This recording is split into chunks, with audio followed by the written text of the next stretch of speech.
Coffee ಚಹಾಗಳ ರುಚಿಗೆ ಕೆಡದಿರಲಿ ಆರೋಗ್ಯ. ವಿವಿಧ ಪ್ರದೇಶಗಳಲ್ಲಿ ಜನರು ತಮ್ಮ ಅಭಿರುಚಿ ಮತ್ತು ತಮ್ಮ ಆಹಾರ ಸಂಸ್ಕೃತಿಗೆ ಅನುಗುಣವಾಗಿ ವಿವಿಧ ಬಗೆಯ ಲಘು ಪಾನೀಯವನ್ನು ಸೇವಿಸುತ್ತಾರೆ.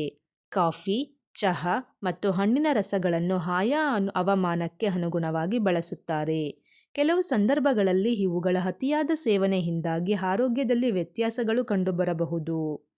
ಐತಿಹಾಸಿಕವಾಗಿ ಭಾರತದಲ್ಲಿ ಜನರು ಚಹಾ ಮತ್ತು ಕಾಫಿಯನ್ನು ಸೇವಿಸುವ ಅಭ್ಯಾಸವನ್ನು ಹಚ್ಚಿಕೊಂಡಿದ್ದು ಕಳೆದ ಶತಮಾನದಿಂದ. ಚಹಾ ಮತ್ತು ಕಾಫಿಯನ್ನು ಭಾರತದಲ್ಲಿ ಬೆಳೆಸಲು ಉತ್ತೇಜಿಸಿದರ ಹಿಂದೆ ಮತ್ತು ಅದರ ಸೇವನೆಯನ್ನು ಭಾರತೀಯರಲ್ಲಿ ಹೆಚ್ಚು ಜನಪ್ರಿಯಗೊಳಿಸಿದರ ಹಿಂದೆ ಬ್ರಿಟಿಷರ ಪಾತ್ರವಿದೆ. ಈಗಿನ ದಿನಗಳಲ್ಲಿ 80% ಭಾರತೀಯರು ನಿತ್ಯ ಚಹಾ, ಕಾಫಿ ಅಥವಾ ಒಂದಿಲ್ಲೊಂದು ಪಾನೀಯವನ್ನು ಸೇವಿಸುವವರಾಗಿದ್ದಾರೆ ಮತ್ತು ಚಹಾ ಉತ್ತರ ಭಾರತದ ಜನರ ಅಡುಗೆ ಮನೆಯ ಅವಿಭಾಜ್ಯ ಅಂಗವಾಗಿದೆ. ಕಾಫಿ ದಕ್ಷಿಣ ಭಾರತದಲ್ಲಿ ಮತ್ತು ನಗರ ಪ್ರದೇಶಗಳಲ್ಲಿ ಹೆಚ್ಚು ಜನಮನ್ನಣೆ ಪಡೆದುಕೊಂಡಿದೆ. ಐತಿಹಾಸಿಕವಾಗಿ ಭಾರತೀಯರು ಮೊಸರು, ಮಜ್ಜಿಗೆ, ಲಸ್ಸಿ, ಶರಬತ್ತುಗಳಂತಹ ಪಾನೀಯವನ್ನು ಸೇವಿಸುತ್ತಾ ಬಂದಿದ್ದವರಾಗಿದ್ದಾರೆ. ಕಳೆದ 1 ಶತಮಾನದಲ್ಲಿ ಚಹಾ ಮತ್ತು ಕಾಫಿಯ ಬಳಕೆ ಹೆಚ್ಚುತ್ತಾ ಹೋಗುವ ಜೊತೆಗೆ ಅದರ ಅತಿಯಾದ ಬಳಕೆಯಿಂದ ಸಮಸ್ಯೆಗಳು ಕಾಣಿಸಿಕೊಳ್ಳತೊಡಗಿವೆ. ಚಹಾ ಮತ್ತು ಕಾಫಿಯ ಸೇವನೆಯು ನಮ್ಮ ಆರೋಗ್ಯದ ಮೇಲೆ ಯಾವ ರೀತಿಯ ಪರಿಣಾಮವನ್ನು ಉಂಟುಮಾಡುತ್ತದೆ ಎಂಬ ವಿಚಾರದ ಬಗ್ಗೆ ನಮಗೆ ಸೂಕ್ತ ಮಾಹಿತಿ ಇರಬೇಕಾಗುತ್ತದೆ.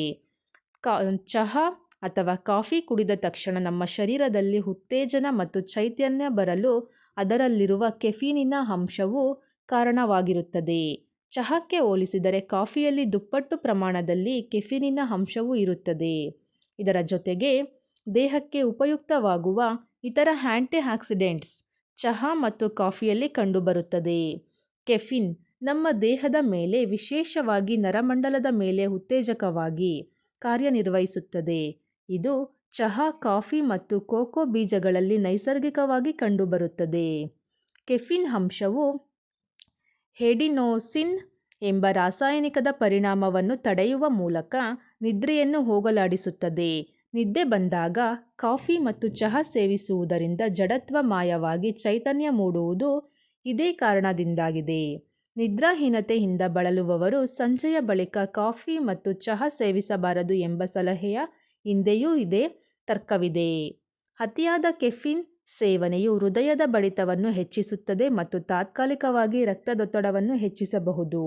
ಅತಿಯಾದ ಕೆಫಿನ್ ಅಂಶವು ಹೊಟ್ಟೆಯಲ್ಲಿ ಆಮ್ಲದ ಉತ್ಪಾದನೆಯನ್ನು ಹೆಚ್ಚಿಸುವ ಕಾರಣದಿಂದ ಇದು ಅಸಿಡಿಟಿ ಅಥವಾ ಎದೆಯುರಿಗೆ ಕಾರಣವಾಗಬಹುದು.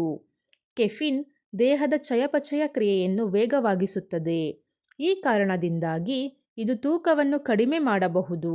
ದಿನಕ್ಕೆ 3-4 ಕಪ್ ಕಾಫಿ ಅಥವಾ ಚಹಾ ಸೇವನೆಯಿಂದ ಆರೋಗ್ಯಕ್ಕೆ ತೊಂದರೆಯಾಗುವುದಿಲ್ಲ.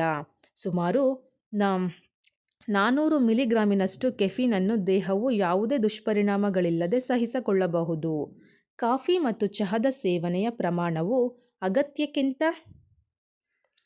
ಅಗತ್ಯಕ್ಕಿಂತ ಹೆಚ್ಚಾದಲ್ಲಿ ಅವು ಹಲವು ಸಮಸ್ಯೆಗಳನ್ನು ಉಂಟುಮಾಡುತ್ತವೆ.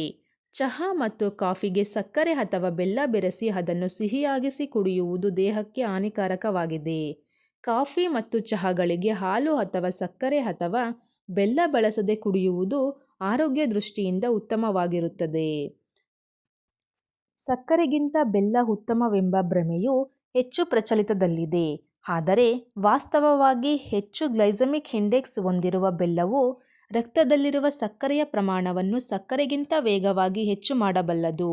ಕಾಫಿ ಅಥವಾ ಚಹಾದಲ್ಲಿರುವ ಕೆಫೀನಿನ ಮತ್ತು ಆಂಟಿಆಕ್ಸಿಡೆಂಟ್ಗಳಿಂದ ಲಾಭದಾಯಕ ಅಂಶಗಳನ್ನು ಪಡೆಯಲು ಹಾಲು ಮತ್ತು ಸಕ್ಕರೆ ಅಥವಾ ಬೆಲ್ಲ ಬೆರೆಸದ ಕಾಫಿ ಮತ್ತು ಚಹಾ ಸೇವಿಸುವುದು ಉತ್ತಮ.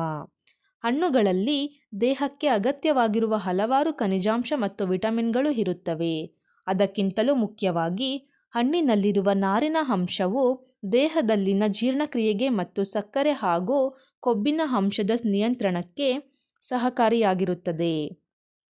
ನಮ್ಮ ದೇಶದಲ್ಲಿ ಹಣ್ಣಿನ ರಸದ ಸೇವನೆಯು ಹೆಚ್ಚು ಚಾಲ್ತಿಯಲ್ಲಿದೆ. ಹಣ್ಣಿನ ರಸವನ್ನು ಕುಡಿಯುವುದಕ್ಕಿಂತ ಇಡೀ ಹಣ್ಣನ್ನು ಸೇವಿಸುವುದು ಹೆಚ್ಚು ಉಪಯುಕ್ತವಾಗಿದೆ. ಇದರಿಂದಾಗಿ ದೇಹದಲ್ಲಿ ಸಕ್ಕರೆಯ ಪ್ರಮಾಣವು ಒಮ್ಮೆಗೆ ಏರುವುದಿಲ್ಲ ಮತ್ತು ನಾರಿನ ಅಂಶವು ಹೆಚ್ಚು ದೇಹಕ್ಕೆ ದೊರಕುತ್ತದೆ. ನಾರಿನ ಅಂಶವು ನಮ್ಮ ಆಹಾರದ ಭಾಗವಾದರೆ ಚಯಾಪಚಯ ಕ್ರಿಯೆ ಉತ್ತಮಗೊಳ್ಳುತ್ತದೆ. ಹಣ್ಣಿನ ರಸಕ್ಕೆ ಸಕ್ಕರೆ ಬೆರೆಸುವುದು ಮತ್ತು ಸಕ್ಕರೆಯನ್ನು ಸೇರಿಸಿರುವ ಕಾರ್ಬೋನೇಟೆಡ್ ಸೋಡಾ ಪಾನೀಯಗಳನ್ನು ಬಳಸುವುದು ಬಹಳ ಅಪಾಯಕಾರಿಯಾಗಿದೆ. ಅದರ ಜಾಹೀರಾತುಗಳಲ್ಲಿ ಬರುವ ತಾರೆಯರು ಮತ್ತು ಕ್ರೀಡಾಪಟುಗಳು ಅಪ್ಪಿತಪ್ಪಿಯೂ ಅಂತಹ ಪಾನೀಯವನ್ನು ಸೇವಿಸದ ಕಾರಣದಿಂದ ಅವರು ತೆರೆಯ ಮೇಲೆ ಅಂದವಾಗಿ ಕಾಣುತ್ತಾರೆ. ಬೇಸಿಗೆಯ ಸಮಯದಲ್ಲಿ ದೇಹಕ್ಕೆ ನೀರಿನ ಅವಶ್ಯಕತೆ ಸ್ವಲ್ಪ ಹೆಚ್ಚಾಗಿರುತ್ತದೆ. ದೇಹವು ನಿರ್ಜಲೀಕರಣವಾಗದಂತೆ ತಡೆಯಲು ದಿನಕ್ಕೆ 2-3 ಲೀಟರಿನಷ್ಟು ನೀರು ಕುಡಿಯುವ ಅಗತ್ಯ ಇರುತ್ತದೆ. ಕಾಫಿ, ಚಹಾ ಮುಂತಾದ ಪಾನೀಯಗಳನ್ನು ಇತಿಮಿತಿಯಲ್ಲಿ ಸೇವಿಸುವುದು ಆರೋಗ್ಯದ ದೃಷ್ಟಿಯಿಂದ ಲಾಭದಾಯಕ ಅಭ್ಯಾಸವಾಗಿದೆ. ಸಕ್ಕರೆ ಮಿಶ್ರಿತ ಕಾರ್ಬೋನೇಟೆಡ್ ಪಾನೀಯಗಳಿಂದ ದೂರವಿರುವುದು ಉತ್ತಮ. ಕಾಫಿ ಮತ್ತು ಚಹಾಗಳಿಗೆ ಹಾಲು, ಸಕ್ಕರೆ ಅಥವಾ ಬೆಲ್ಲ ಬೆರೆಸದೆ ಹಾಗೆ ಕುಡಿಯುವುದು ಆರೋಗ್ಯದ ದೃಷ್ಟಿಯಿಂದ ಒಳ್ಳೆಯದು.